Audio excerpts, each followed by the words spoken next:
Guys, आज हम herding के बारे में बात करते हैं। तो उससे टॉपिक को स्टार्ट करने से पहले मैं आपको थोड़ा सा ओवरव्यू देना चाहूँगी।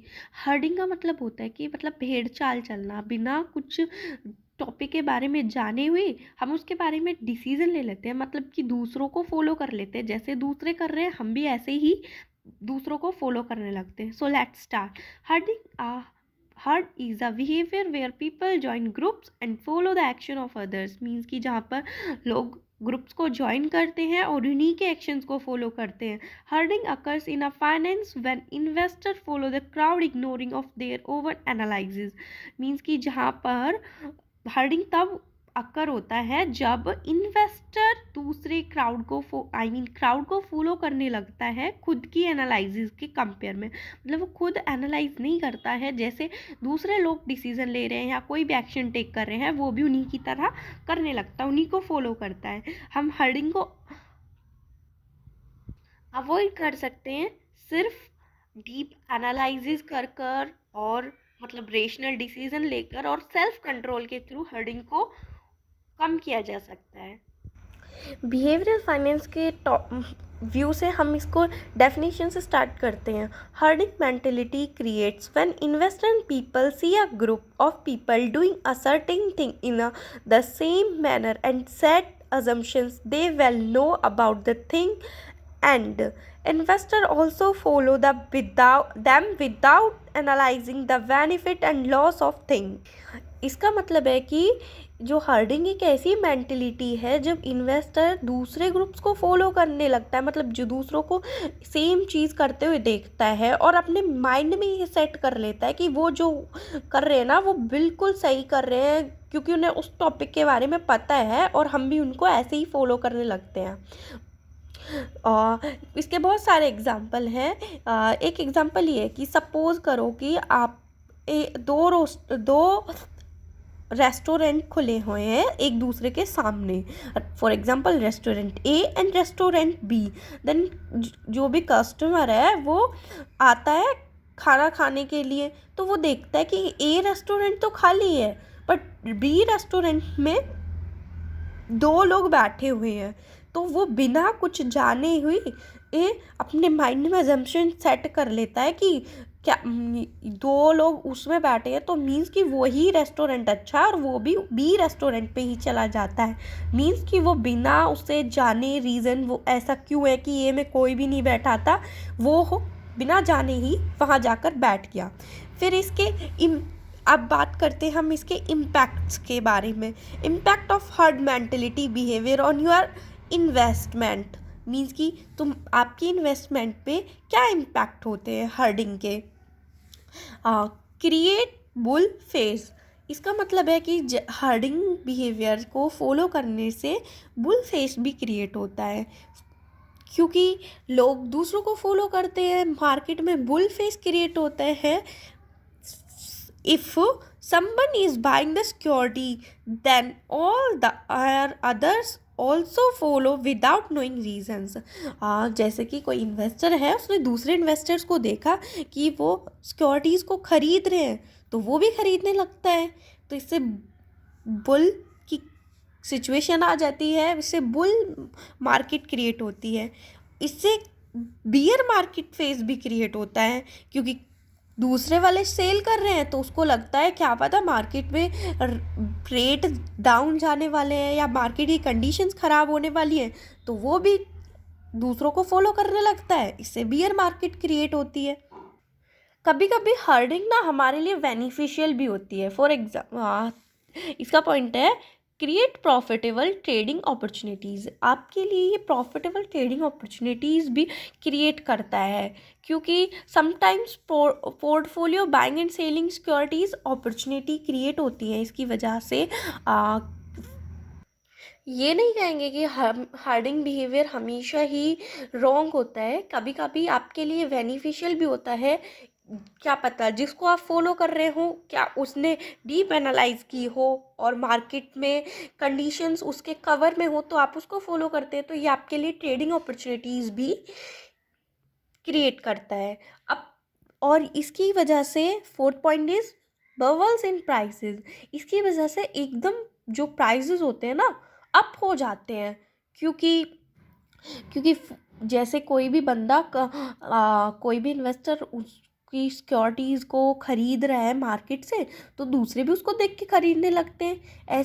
उसकी वजह से जो उनके एक्चुअल रेट होते हैं असेट्स के या किसी भी सिक्योरिटी के, तो उसके रेट्स उसकी एक्चुअल वैल्यू से ज़्यादा बढ़ जाते हैं, क्योंकि मार्केट में डिमांड बढ़ जाती है। ये हर्डिंग की वजह से ही प्राइजेस में बबल्स आते हैं। फिर होती है कन्फर्मिटी। कन्फर्मिटी भी क्रिएट हर्डिंग का ही पार्ट है। कन्फर्मिटी हर्डिंग से क्रिएट होती है, क्योंकि कन्फर्मिटी का मतलब है कि जब जो भी इन्वेस्टर है या कोई इंडिविजुअल है किसी दूसरे को फॉलो कर रहा है खुद की डिज़ायर से, तो इससे कन्फर्मिटी की कंडीशन क्रिएट होती है। वो हम डीप में आगे पढ़ेंगे। अब इसके टाइप्स के बारे में बात करते हैं। Type of herding, in the first one is intentional herding, then second one is spurious herding. Intentional herding का मतलब होता है कि जब हम खुद से दूसरों को फॉलो करना चाहते हैं तब इंटेंशनल हर्डिंग क्रिएट होती है, जो हमारे मार्केट आउटकम को इफेक्ट करती है। The second one is spurious herding. Spurious herding जब होती है जब जो हमारा इन्वेस्टर है या कोई भी इंडिविजुअल है सिमिलर एक्शंस लेता है दूसरे की तरह ही, सेम सिचुएशन होती है उसके पास, तो वो दूसरों को ही फॉलो करता है और उसके पास कोई ऑप्शन नहीं होता कि दूसरों को फॉलो ना करे, क्योंकि उसको उस इन्वायरमेंट में फिट होना होता है। फॉर एग्जांपल, जैसे कि हम लाइब्रेरी जाते हैं तो लाइब्रेरी का रूल होता है कि हमें वहाँ पर शांति बनाए रखनी होती है, तो हमें ना चाहते हुए भी वहाँ पर शांत रहना पड़ता है। अब हम रीजंस के बारे में बात करते हैं। कौन से रीजंस हैं जिनकी वजह से हर्डिंग क्रिएट होती है। The first one is physiological reason. देखो, क्योंकि हम ना सोशल एनिमल है, हम दूसरों को फॉलो बहुत जल्दी करते हैं। मतलब हमारी ना नेचुरली हमारे अंदर ये हैबिट होती है कि हम दूसरों को फॉलो करते हैं। जैसे कि बच्चा है, बच्चा दूसरों को, मतलब जैसे कि इंडिया की कंट्री का बच्चा है तो इंडिया की लैंग्वेज बोलेगा, दूसरी कंट्री का बच्चा है तो दूसरी लैंग्वेज बोलेगा। मतलब हमारे अंदर नेचुरली ये चीज़ें होती है कि हम दूसरों को ना खुद से ही फॉलो करने लगते हैं। फॉर एग्जांपल, आप अपनी मम्मी को किचन में खाना बनाते हुए देखते हो तो आप ऑटोमेटिकली ही जब नेक्स्ट टाइम बनाओगे तो आप उसी वे में खाना बनाओगे। The second one is social influence. Heard behaviour का राइज होने का एक रीज़न सोशल इन्फ्लुएंस भी है, क्योंकि देखो हम सोशल एनिमल हैं और हमें सोशल रहने के लिए दूसरों को फॉलो करना भी ज़रूरी होता है। फॉर एग्ज़ाम्पल, जैसे कि आप हैं और आपका दोस्त है, दोनों लोग मतलब बहुत सारे हैं। फॉर एग्ज़ाम्पल, चलो आप दो ही लेते हैं।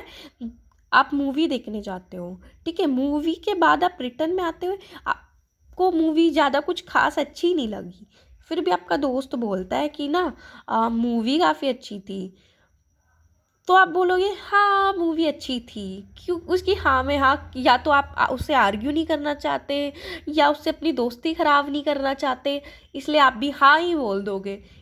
तब भी हर्डिंग बिहेवियर क्रिएट होता है। ऐसे ही इन्वेस्टर के मामले में भी सोशल इन्फ्लुएंस अफेक्ट करता है और वो हर्डिंग बिहेवियर को फॉलो करता है। फिर third one is lack of knowledge. जब आपको नॉलेज नहीं है किसी टॉपिक के बारे में या मार्केट के बारे में नॉलेज नहीं है, तब भी आप दूसरों को फॉलो करने लगते हो। The fourth one is lack of time. Lack of time का मतलब है कि जब आपके पास टाइम नहीं है किसी डीप सर्च करने के लिए, तब भी आप दूसरों को फॉलो करने लगते हो। Fifth one is mentality framing. Mentality framing का मतलब है कि आपके माइंड में जैसी इन्फॉर्मेशन दी जा रही है ना, आप उस इन्फॉर्मेशन को ऐसे ही ले रहे हो। मीन्स कि जिस वे में इंफॉर्मेशन प्रेजेंट की जा रही है आप उसको ऐसे ले रहे हो। फॉर एग्जांपल, ए और बी दो कंपनी है और ए कंपनी के 20 चांसेस है लॉस होने के और बी कंपनी के 80% चांसेस है प्रॉफिट्स होने के। तो एक इंडिविजुअल और एक इन्वेस्टर सोचेगा कि वो बी में ही इन्वेस्ट करे, दूसरे भी फिर उसको ऐसे ही फॉलो करने लगेंगे, अरे उसने उसमें किया है ना, तो शायद उसने कुछ सोच के किया होगा, उसको पता होगा। तब भी हर्डिंग बिहेवियर अकर होता है। आप हर्डिंग को कैसे अवॉइड कर सकते हो? The first one is think proper before you follow.